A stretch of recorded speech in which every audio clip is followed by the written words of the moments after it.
Pomenuli ste da imate kćer i da se desi situacija slična vašoj, da kćer ima mogućnost da bira između stipendije na nekom prestižnom fakultetu ili toga da to žrtvuje u korist ljubavi, da li bi vi i na koji način i sa kojim savjetom išli prema kćeri?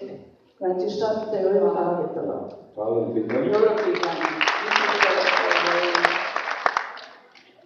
Nije još došlo do toga da se... Nije došlo, ali je došlo do takvih pitanja.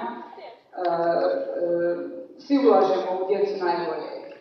Ja sam tako isto došla pa tu ponosna.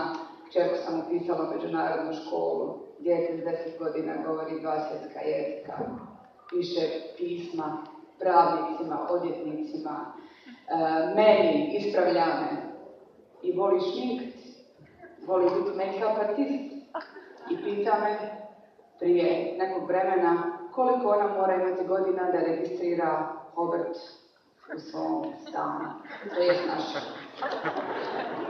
I ja, naravno, prva reakcija, tu se prepoznamo u ulozi mojih roditelja i kažem, pa to uvijek možeš, zar je to izbor? Znala sam, kaže. I onda se brzo povučem i ispričam istu priču kao i svoju. Da li je to da još uvijek me nosa sindrom, da li je to kompleks, možda i jeste, što nisam diplomirala, možda to što nisam udovoljila roditeljima, okolini, nisam im se, manje ili više im se dopala, ne znam, ali znam, opet se vraćam na ono i još uvijek tragam, nisam kompletno sretna.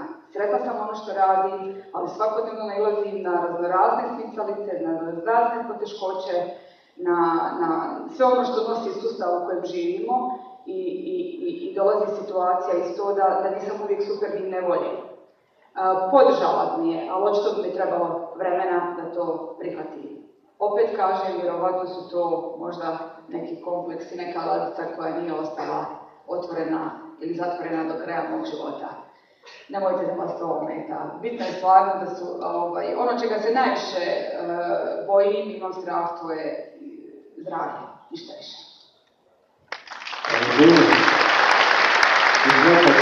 Hvala.